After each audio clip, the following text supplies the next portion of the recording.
Hi, I'm Nick from No Regrets Personal Training, and today we're going to talk about tornado balls, or cyclone balls, they're often sometimes called as well.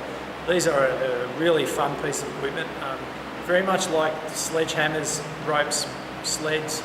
These things are very reliant on fast movement and timing. It has everything to do with coordination and timing and fast movement. If you try to do these slow or your coordination's a bit off, the exercise just doesn't work as it's supposed to. So very useful piece of equipment, this one, for anyone who plays sports. A great way to encourage good rotation for people who are a little bit stiff in their thoracic spine. So I'm going to show a couple of variations of how to do this, and yeah, you can use this in your training. Great way to enhance if you play sports. Alright, here's a really cool video of an interesting piece of equipment called a tornado ball, or cyclone ball some people refer to. I've got this screen split here, so I'm going to show you two variations of it. One that's sort of going to go sort of in a more of a vertical upward pattern, and the other one just very much horizontal. So we'll have a look at the first one, the horizontal one, and basically Nathan's going to be hitting the ball against the wall as fast as he can, trying to sort of hit here and then coming around in a circular pattern and hitting the ball up high. This would be sort of like hitting something like a golf ball off the drive, or a cricket shot in the air, or baseball, whatever. So you're sort of trying to hit it into the air. The key is, for this to work well, the rope has to stay very tight. If it gets a little bit laxy in there, it loses its effectiveness. The ball will probably hit you. Alright, so the only way to keep it tight is to keep the speed of the ball. If at any moment you slow down, you're in trouble. Alright, so the speed of this exercise is everything. Alright, so let's have a look at Nathan, how he does it, and we'll see how he goes. Alright, so basically he's got to whack it off the wall as hard as he can. Using his leg, you can see how his left leg there has to load up and then turn internally. See how his hip has to ride around, so he ends up facing that way, and he's right up on his toes. Alright, very much like what you do in a golf swing. Tennis shot off a backhand. This will be a backhand if you're a right-hander. Look at how tight the ball is. Alright, the rope is, so he's getting really good movement through that side. Alright, so it's a very, again, the strength is not the main factor here. It has everything to do with coordination, timing, power. Alright, so let's have a look at the other one. So this is the easy one. This is the one where it's just going horizontally.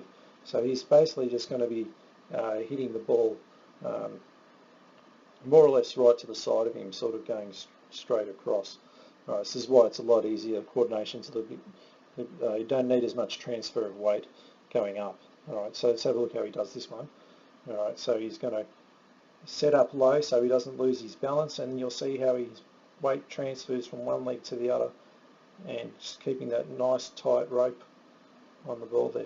There you go, and whack, whack, whack, whack, whack, whack. Alright, so the key to this exercise is a bit like the ropes and all these other ones, sledgehammer, very short amount of work, 20 seconds tops really. Any longer than that and you're going to lose your timing because you're going to be moving too slow. Defeats the purpose of the exercise. It's not a strength exercise. Shouldn't feel like anything is muscular tired. Should feel like you just need a drink of water and you're puffed out. If you feel like that, you've done it well. If you feel muscular tired, you're doing it wrong. Alright, so I hope you enjoy that video, and I'll show you another variation of the tornado ball in a second. Alright, here's another variation of using the tornado ball. This one's very good for rotator cuff. Anyone who does throwing, sports like tennis for serving, baseball player, cricket, anyone that does any sort of throwing action, or if you're having a rotator cuff injury, this is a great way to rehabilitate it, and if you don't have one, this is a great way to make sure you don't get one. Alright, so using a light, this is only a 1 kilo tornado ball, and basically this is the throwing action in reverse. So we're basically trying to train the brakes that slow the arm down after you throw it to work better.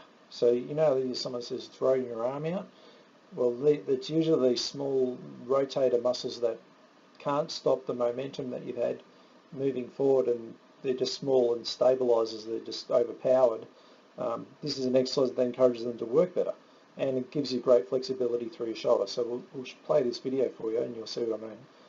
So see, Nathan has to sort of hit from low to high, and there's his arm swinging right into like a pec strip.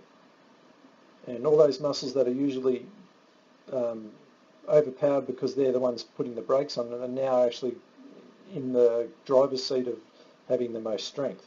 So you'll see when he's right there, that's where you're needing that great flexibility through the pecs, through there, and the back of the shoulder there is all these little guys are hanging out, and they're getting really good work through that. So they're getting help in doing what they're meant to do. All right, so very good exercise for rehabilitation. This one, one I use it a lot myself. All right, so hope you enjoy that. I'll see you on the next video.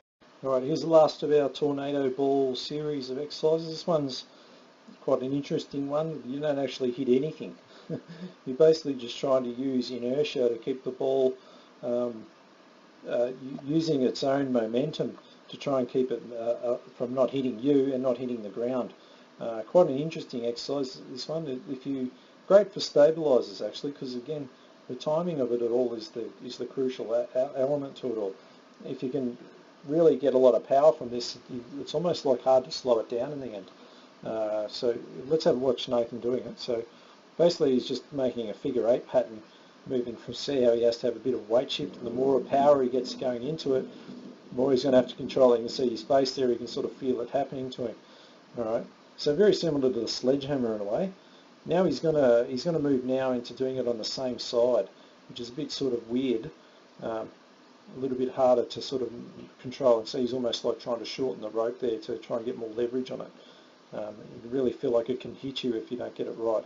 Alright, so then he goes from left side to right side, and again quite a unique exercise this one. Great for any sort of shoulder and trunk problems. You know, again you can see how tight the rope has to stay. If the rope gets any slack in it, it'll probably hit you. Alright, so excellent exercise to use for getting perfect timing. I can't emphasise that enough. It's one thing I see in the gym these days that's lacking, is people just using so many bodybuilding orientated exercises and applying strength methods to power exercises. You just cannot do that. It just ruins the movement, and the movement is the thing that is more important than muscle. Alright, so if there's anything you've gained from these videos, is understanding timing is everything. Alright, so I hope you enjoy that, and I'll see you on our next video.